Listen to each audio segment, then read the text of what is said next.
a special 10-round featherweight bout. The 3 judges assigned at ringside will be Robert Byrd, Jose Cobian, and Larry Rosadilla. And when the bell rings, the referee in charge of the action, Dr. James Jenkins. Introducing first, fighting out of the blue corner, wearing white and weighing in at 129 pounds. He's from Omaha, Nebraska, with a professional record consisting of 22 victories. He has 9 knockouts to his credit, 8 defeats with 1 draw. Ladies and gentlemen, here is Mike Juarez. And his opponent across the ring, fighting out of the red corner, wearing blue, trimmed with green and gold, and weighing in at 128 pounds. A perfect professional record, 36 bouts. 36 victories, including 28 knockouts and a world championship. His title is not on the line tonight as he steps up to the featherweight division. Ladies and gentlemen, presenting the reigning WBC Super Bantamweight Champion of the World, from Tijuana, Mexico, Erik, El Terrible Morales.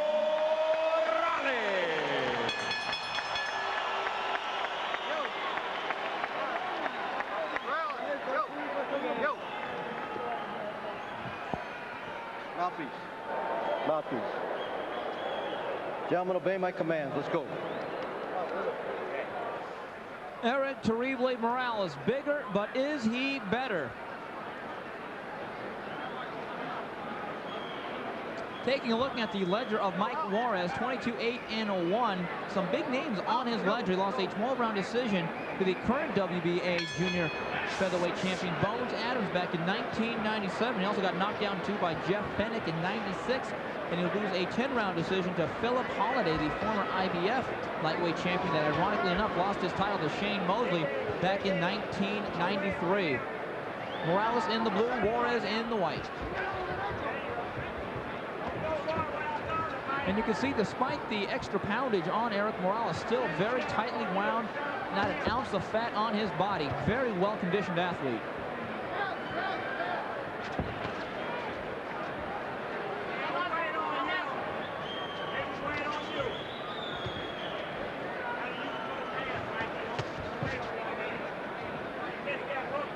Erik Terrible Morales, very familiar with these parts of town.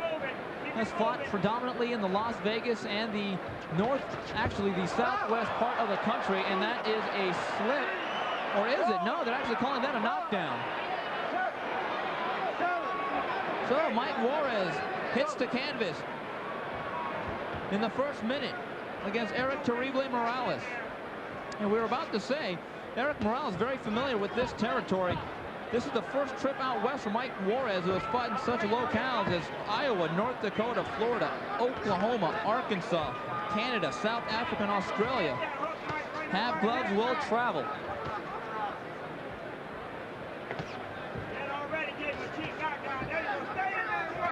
You see Juarez trying to bang away, hold his own on the inside.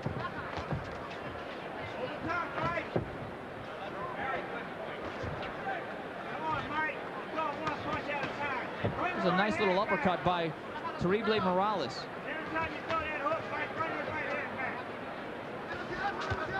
Good jab there by Morales. Morales has talked about a rematch with Barrera at one of the press conferences earlier this week at the Staples Center. He said, I'd like a rematch, but all he does is cry. Marco Antonio Barrera, of course, thinking very, very strongly that he was the victor when they fought in February. There you go, there you go. Showing that hook up, right? Go it. Stick in there, stick. Doesn't seem like the knockdown of Mike Juarez has really affected him that much. I think it was more of a flash knockdown. Juarez has been pretty sturdy throughout round number 1, although he eats a pretty good combination from Morales. Come on, Mike. Punch back, Mike. Continue with them uppercuts, Mike.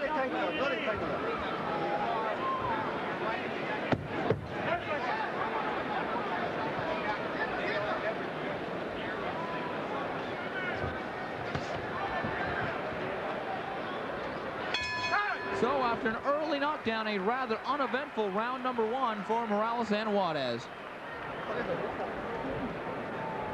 muy rancho. Muy bien. Vete temprano. El trabajo está muy distante.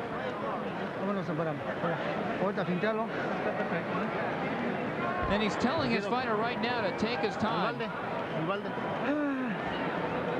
Está muy empático. Vámonos. Ahorita vete con todo. Tu cinturita, todo. Y el segundo round nos podemos ir. Vámonos. And they would like a little bit more movement around the waist area. Ya vea constante. Mike, I need for you, if you're going to lean in, put your head to the side. Not directly in so you can go for that uppercut. Either left or right, you hear me? Tell you something else. You're not throwing enough punches. You're not finishing. You throw one punch at a time. If you throw one and you miss, you come back with the other one, This okay? guy's overrated, Mike. This Okay? guy's overrated. You hear what I'm saying? All right. So some very specific instructions for both Juarez and Morales. And it did seem like Erik Morales, making his debut at featherweight, was a little bit anxious.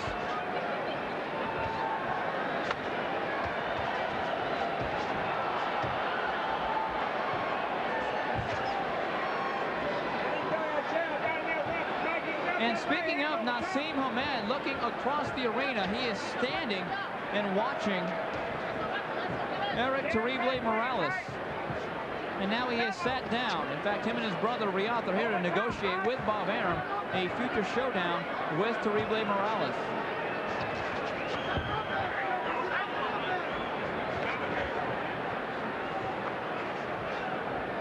Mike Juarez being very pesky, coming forward, being the aggressor.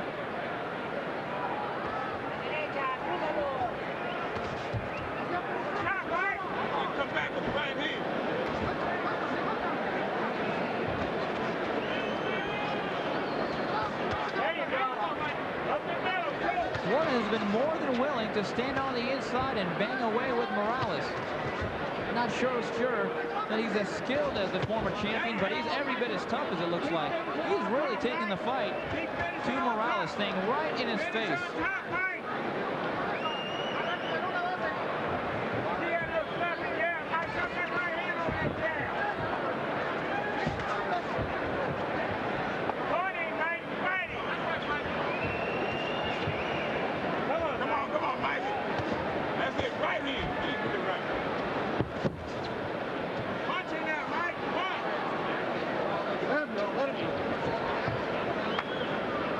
So Mike Juarez, after some early tough times, has really been dogged here, making things a little bit more difficult for Terrible Morales than I think he imagined.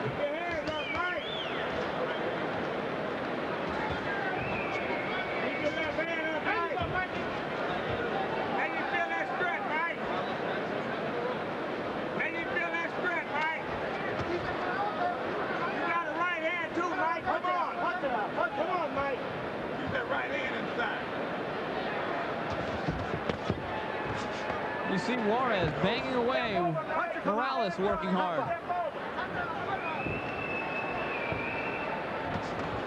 Morales setting a decent pace, although it pales in comparison, as you would expect, to his war with Marco Antonio Barrera. Whoa! I think that may have been a left hook that stopped Juarez right in his tracks at the end of round two. Good combination. Down goes Juarez.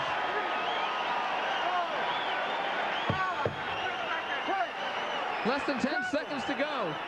Can he make it out of round number two? And he does. He's saved by the bell. So Mike Juarez was pesky and he paid for it. Big combination. And there is Prince Naseem Hamed. That guy's been dodging me too much. And I'm the main attraction. That's what I can't understand. And interestingly enough, when his image came up on the screen, a loud round of boos for the Prince.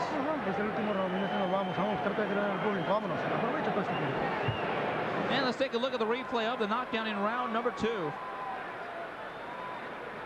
Right there, a good three-punch combination, sending Juarez face first to the canvas. It's just a classic 1-2 followed by the left hook.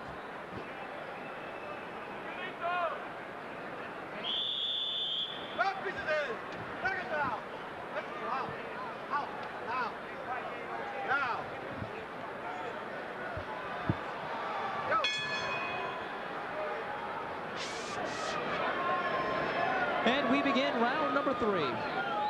So a knockdown in round number 1 for Morales, followed by a more devastating knockdown in round number 2. So far, the featherweight debut of Erik Morales going quite well.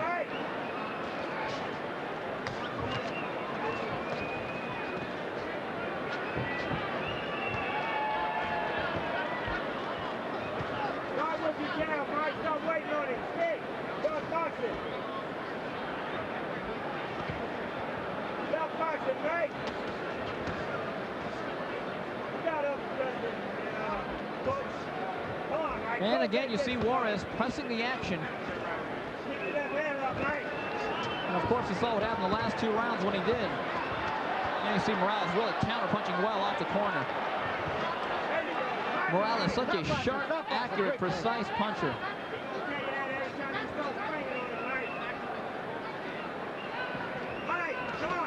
There's a good right hand. That might be it. Caught him coming in.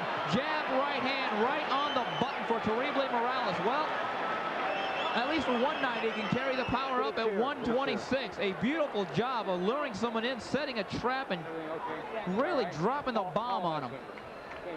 And there's a happy Fernando Beltran. And there's Prince Nassim Hamed getting booed again by the audience.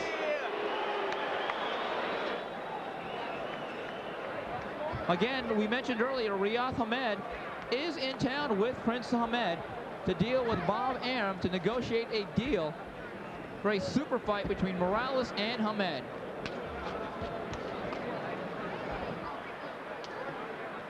And let's take a look at the finishing shots. The 1-2, classic, textbook stuff from Terrible Morales.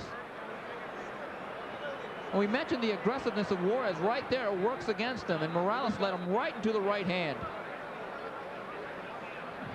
So far, so good at 126 pounds for Erik Morales. He had mentioned for so long how he wanted to move up.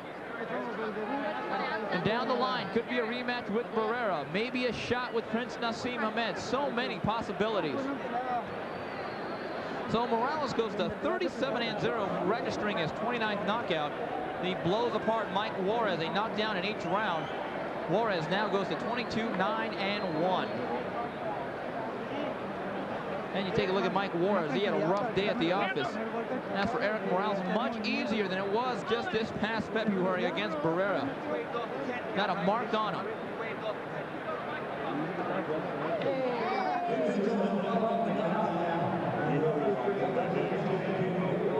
The 10 count, and called a halt to the bout at 1 minute 12 seconds of round number 3, winning his first bout in the featherweight division. He is the WBC Super Bantamweight Champion of the world from Tijuana, Mexico, Erik El Terrible Morales. Well, there you have it. It could be that man right there, Nassim Hamed. And Erik Terrible Morales